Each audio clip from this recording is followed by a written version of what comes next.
D'abord, c'était une campagne inédite par rapport à l'ampleur du cyclone Garance qu'on a connu en février de l'année dernière. Et on ne savait pas du tout au début de la campagne comment cela allait se passer, et en tonnage, et en richesse, et en capacité d'extraction des usines. On s'attendait d'abord à avoir des tonnages très en retrait, des richesses également impactées, puisque le cyclone Garance a décapité les cannes dans le bourgeon terminal. C'est le bourgeon qui commande la croissance en sucre de la canne, la concentration en sucre. Donc on s'attendait à avoir un bas tonnage, une basse richesse et des capacités d'extraction des usines très amoindries. Au final, on va avoir un tonnage à peu près équivalent à celui de l'année dernière au niveau de l'île et également à peu près équivalent sur Bois-Rouge. Par contre, on a une richesse très en retrait sur Bois-Rouge de l'ordre de 2,5 points, celle à laquelle on s'attendait, et des capacités d'extraction de l'usine qui ont été vraiment compliquées. Les équipes ont vraiment été mises à mal tout au long de la campagne pour réussir à extraire le maximum de sucre et les meilleures qualités de sucre possibles. Mais malheureusement, on en fait avec la matière première telle qu'elle entre.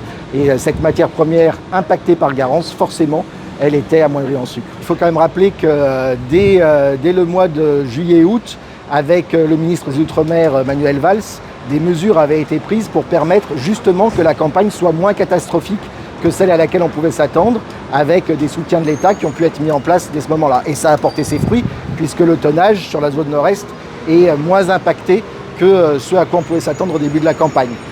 Globalement, avec l'ensemble des dispositifs qui ont été pris et par l'interprofession et par les soutiens publics, on devrait arriver à avoir des revenus côté planteurs qui vont certes être impactés, mais pas à la hauteur, pas à la dimension du cyclone tel qu'on l'a connu. Par contre, là où les GIA et vous avez raison, c'est qu'il va y avoir un pic de déficit de trésorerie en décembre. Et donc l'interprofession et Tereos ont pu chacune de leur côté regarder qu'est-ce qu'on pouvait faire pour éviter ce pic de trésorerie. Tereos a décidé de reporter de l'ordre de 400 à 500 000 euros de trop perçus de campagne, c'est-à-dire l'avance qu'on fait en fonction de la richesse qui est attendue, mais qu'on ne connaît qu'à la fin de la campagne. Et donc cette avance cette année est forcément plus élevée sur Bois-Rouge, puisque la richesse a été impactée. C'est-à-dire que Tereos a trop payé par rapport à la quantité de sucre qu'il a reçue. Donc une partie de ce trop perçu va être reportée sur la campagne de l'année ultérieure. Et côté Paycan, c'est-à-dire côté de l'interprofession, les aides aux intrants, la manière de financer les intrants par le biais de l'interprofession, c'est des prêts qui sont faits aux planteurs pour qu'ils puissent acheter au bon moment leurs intrants. Ces prêts, normalement, ils sont remboursables sur la campagne. Là, ce qui a été décidé, c'est de mettre tous les planteurs sur un pied d'égalité. Certains avaient commencé par rembourser 5 € par tonne de canne sur toutes leurs cannes livrées au fur et à mesure de la campagne. D'autres avaient préféré attendre la fin de campagne. Donc tous ceux qui ont versé les 5 € par tonne de canne durant cette campagne, eux, leur reste à charge de Paycan sera réparti sur les 2 prochaines campagnes. Ceux qui n'avaient encore pas versé les 5 €, il va y avoir un prélèvement de ces 5 € pour mettre chacun sur un pied d'égalité.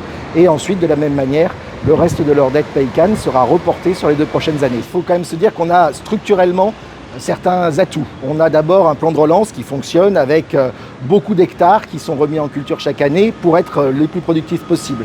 Par ailleurs, on a eu les états généraux en juillet de l'année dernière qui maintenant mettent en phase les planteurs, les industriels, le département, la région, l'État et globalement aussi l'Union européenne qui porte le FEADER dans une dimension de relancer la filière et de l'installer structurellement, horizon 2035, horizon 2040, pour créer une filière canne-sucre performante sur la durée.